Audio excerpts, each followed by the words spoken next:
할렐루야. 오늘도 새날을 주신 하나님을 찬양합니다.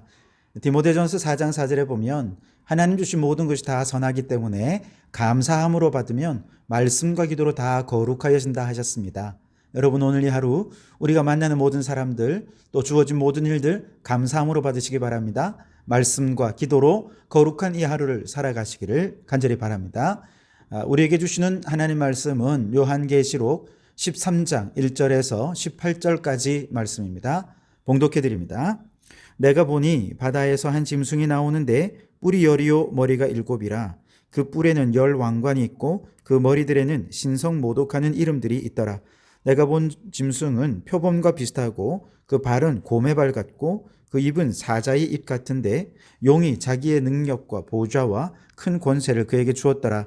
그의 머리 하나가 상하여 죽게 된 것 같더니 그 죽게 되었던 상처가 나음에 온 땅이 놀랍게 여겨 짐승을 따르고 용이 짐승에게 권세를 주므로 용에게 경배하며 짐승에게 경배하여 이르되 누가 이 짐승과 같으냐? 누가 능히 이와 더불어 싸우리요? 하더라. 또 짐승이 과장되고 신성 모독으로 말하는 입을 받고 또 42달 동안 일할 권세를 받으니라. 짐승이 입을 벌려 하나님을 향하여 비방하되 그의 이름과 그의 장막 곧 하늘에 사는 자들을 비방하더라. 또 권세를 받아 성도들과 싸워 이기게 되고 각 족속과 백성과 방언과 나라를 다스리는 권세를 받으니 죽임을 당한 어린 양의 생명책에 창세 이후로 이름이 기록되지 못하고 이 땅에 사는 자들은 다 그 짐승에게 경배하리라. 누구든지 귀가 있거든 들을지어다. 사로잡힐 자는 사로잡혀 갈 것이요 칼에 죽을 자는 마땅히 칼에 죽을 것이니 성도들의 인내와 믿음이 여기 있느니라. 내가 보매 또 다른 짐승이 땅에서 올라오니 어린 양같이 두 뿔이 있고 용처럼 말을 하더라. 그가 먼저 나온 짐승의 모든 권세를 그 앞에서 행하고 땅과 땅에 사는 자들을 처음 짐승에게 경배하게 하니 곧 죽게 되었던 상처가 나은 자니라. 큰 이적을 행하되 심지어 사람들 앞에서 불이 하늘로부터 땅에 내려오게 하고 짐승 앞에서 받은 바 이적을 행함으로 땅에 거하는 자들을 미혹하여 땅에 거하는 자들에게 이르기를 칼에 상하였다가 살아난 짐승을 위하여 우상을 만들라 하더라. 그가 권세를 받아 그 짐승의 우상에게 생기를 주어 그 짐승의 우상으로 말하게 하고 또 짐승의 우상에게 경배하지 아니하는 자는 몇이든지 다 죽이게 하더라. 그가 모든 자 곧 작은 자나 큰 자나 부자나 가난한 자나 자유인이나 종들에게 그 오른손에나 이마에 표를 받게 하고 누구든지 이 표를 가진 자 외에는 매매를 못하게 하니 이 표는 곧 짐승의 이름이나 그 이름의 수라. 지혜가 여기 있으니 총명한 자는 그 짐승의 수를 세어보라. 그것은 사람의 수니 그의 수는 666이니라. 아멘. 오늘도 이 말씀을 통해 우리에게 주시는 하나님의 음성을 듣게 되기를 바랍니다. 자, 지난 시간에 12장에서 붉은 용, 곧 마귀의 공격을 받은 여인과 그의 낳은 아들, 즉 교회와 예수 그리스도는 하나님의 보호하심 속에 안전할 수 있었다 하는 이야기를 함께 나누었습니다. 그런데 12장 마지막 17절에 보시면 용이 여자에게 분노하여 돌아가서 그 여자의 남은 자손 곧 하나님의 계명을 지키며 예수의 증거를 가진 자들과 더불어 싸우려고 바다 모래 위에 서 있더라 라고 마치고 있습니다. 즉 이 붉은 용이 가만히 있지 않는 거죠. 계속해서 더 크게 싸울 준비를 하고 있는 것입니다. 그리고 이제 이어지는 13장에는 바다와 땅에서 두 짐승이 나오는데요. 바로 이들이 붉은 용과 합류하면서 이 붉은 용의 진영을 더욱 강력하게 뒷받침해 주는 것이죠. 그래서 이 두 짐승은 붉은 용과 함께 주님과의 최후의 일전을 준비하게 되는 것입니다. 자, 먼저 바다에서 올라온 짐승 어떤 모습일지 1절과 2절을 함께 보겠습니다. 내가 보니 바다에서 한 짐승이 나오는데 뿔이 10이요 머리가 7이라. 그 뿔에는 10왕관이 있고 그 머리들에는 신성 모독하는 이름들이 있더라. 내가 본 짐승은 표범과 비슷하고 그 발은 곰의 발 같고 그 입은 사자의 입 같은데 용이 자기의 능력과 보좌와 큰 권세를 그에게 주었더라. 아멘. 자, 바다에서 나온 짐승은 머리에 뿔이 10개가 있고 머리도 7개가 있을 정도로 힘과 능력이 대단하다라고 하는 것을 보여주고 있습니다. 그 뿔에는 왕관이 있는데 그 왕관에는 신성모독하는 이름들이 써 있다 그랬습니다. 다시 말해서 이 짐승이 가진 막강한 힘과 권력으로 스스로를 하나님같이 높여서 유일하신 하나님을 모독하는 죄를 범하는 그야말로 적그리스도요, 그 적그리스도의 모든 세력들이 바로 이 짐승이라 얘기할 수 있을 것입니다. 게다가 이 짐승은 표범 같고 곰 같고 사자 같다, 그렇게 2절에서 말씀하시죠. 그만큼 사납고 잔인하고 공포를 주는 존재일 것이다 라고 얘기하는 것입니다.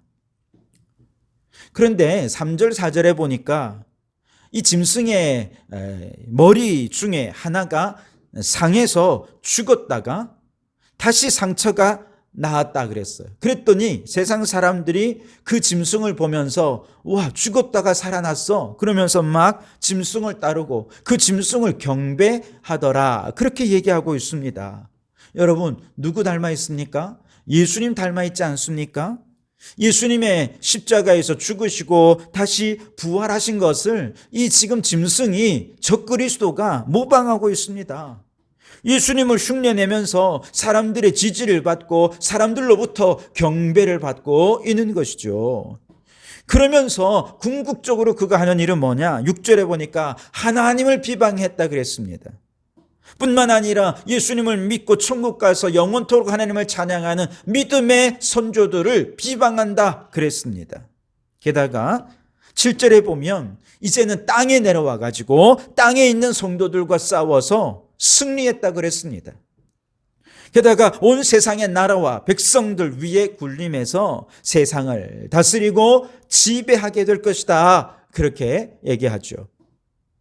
비록 그에게 허용된 기간은 42달, 짧은 정해진 기간밖에 없지만 얼마나 강력한 권세로 마치 자신이 예수님이라도 되는 것처럼 사람들 위에 군림해서 사람들을 미혹하니 수많은 사람들이 그만 그 미혹에 넘어져 버리고 말더라는 것이죠.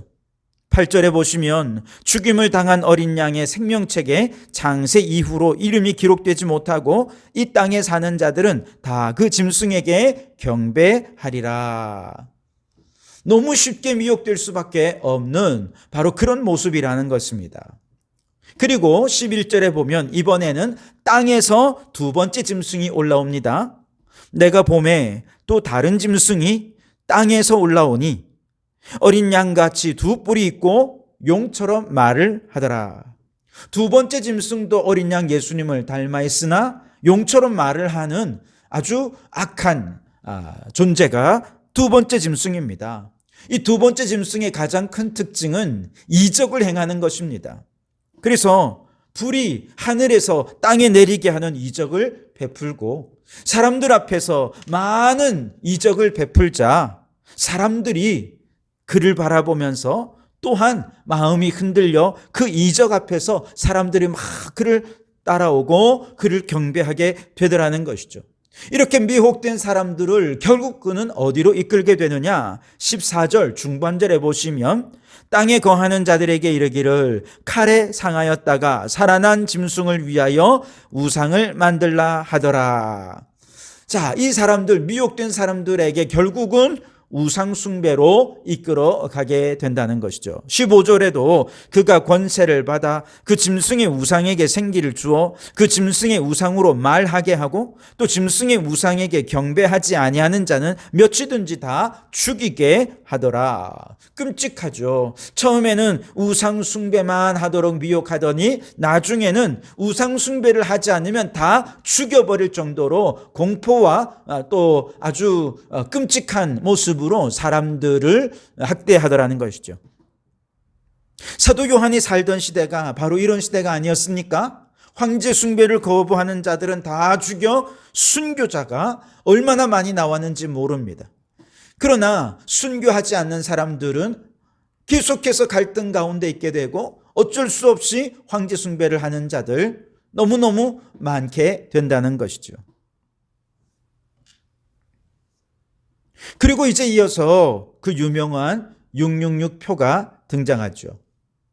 16절에서 18절까지 보십시오. 그가 모든 자 곧 작은 자나 큰 자나 부자나 가난한 자나 자유인이나 종들에게 그 오른손에나 이마에 표를 받게 하고 누구든지 이 표를 가진 자 외에는 매매를 못하게 하니 이 표는 곧 짐승의 이름이나 그 이름의 수라. 지혜가 여기 있으니 총명한 자는 그 짐승의 수를 세어보라.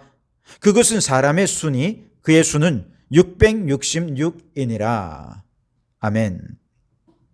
사람들이 666의 표를 받지 않으면 물건을 사고 팔 수가 없다는 것. 경제 생활 자체가 불가능해지게 된다는 것이죠. 666의 표를 받은 사람들은 우상 숭배자들이잖아요. 결국 우상 숭배를 하든지 아니면 굶어 죽든지 둘 중에 하나를 선택하도록 끊임없이 벼랑 끝으로 내몰리게 된다는 것이죠. 게다가 666이라고 하면 이제 이게 헬라어 알파벳에는 각기 고유의 숫자들이 다 있어서 이름을 숫자로 표기하는 일들이 종종 있었어요. 이거를 게마트리아라고 말하는데요. 예를 들면 나는 545의 여인을 사랑합니다 라고 말하면 545라고 하는 이 숫자에 해당하는 알파벳을 조합하면 그녀의 이름이 무엇인지 알 수 있게 되겠죠. 이처럼 당시 사람들은 게마트리아를 아주 즐겼다고 해요. 오늘 본문에서 사도 요한은 바로 이 게마트리아를 사용해서 짐승이 누구를 의미하는 것인지를 표기했는데 바로 이 666에 해당하는 이름은요. 이렇게 헬라어로 그 이름을 표기해 보면 정말 수많은 황제들 또 수많은 유명한 사람들의 이름이 666에 해당합니다.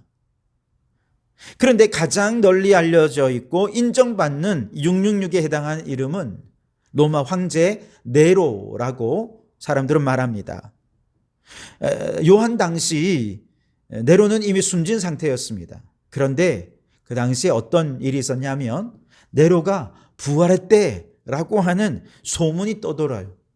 그래서 부활한 네로를 위한 우상 숭배 작업이 진행되었던 것이죠.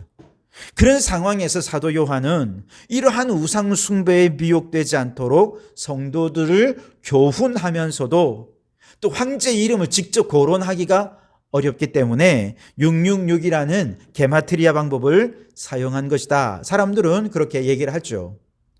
그러나 좀 더 의미를 넓혀서 666은 오늘날 단지 게마트리아를 넘어서 하나님을 대적하는 모든 마귀의 역사를 의미하는 숫자다. 이렇게 이해할 수 있을 것입니다. 어디서든 어떤 모습으로든 우리 그리스도인들의 삶을 방해해서 두려움 속에서 세속적인 가치관을 따르게 만드는 하나님 말씀의 가치관을 포기하고 세속적인 가치관을 따르게 만드는 사탄의 모든 의도 또 그러한 모든 공격 이것을 666이라 말할 수 있는 것이죠.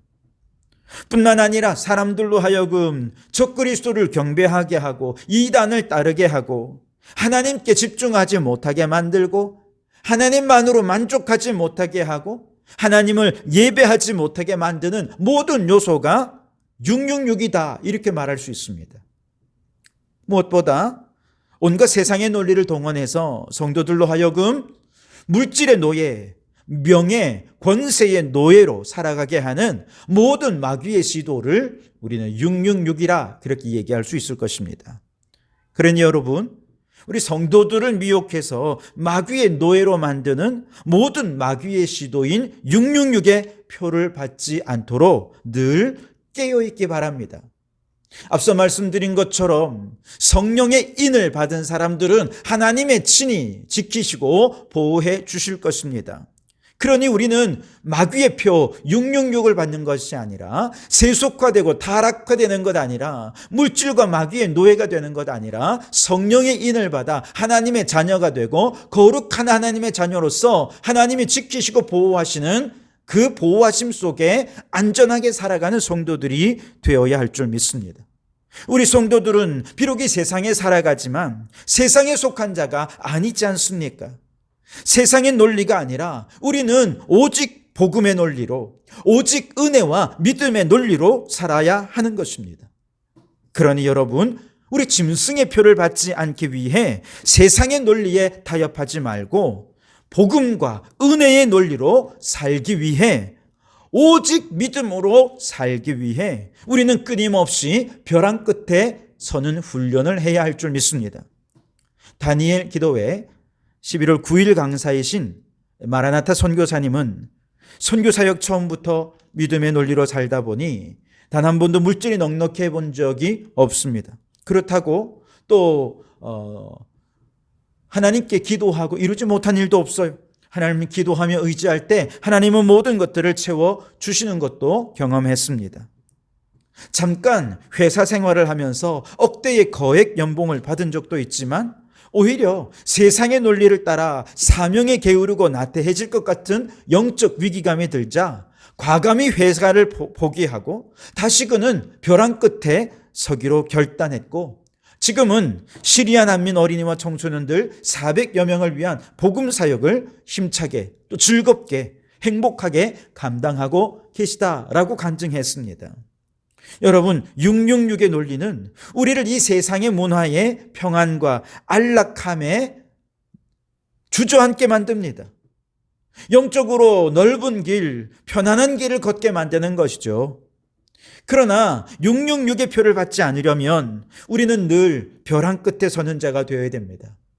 성령님은 언제나 우리를 믿음으로 이끄시기 위해 우리를 벼랑 끝으로 내어 모십니다. 그리고 그 벼랑 끝에서 믿음으로 뛰어내리게 해 주시고, 믿음으로 뛰어내린 그를 독수리 날개로 업어서 우리를 안전하게 이끌어 주시는 것이죠. 바라기는 우리 모든 성도들이 이 666의 거짓 논리에 휩쓸리지 마시고 마귀의 영향력과 미혹을 이겨내고 언제나 하나님 우선순위를 두고 벼랑 끝에 서서 오직 믿음, 오직 은혜로 살면서 성령의 인침을 받아 하나님의 인도하심, 하나님의 보호하심 속에 살아가는 우리 성도들이 되시기를 주님의 이름으로 축원합니다.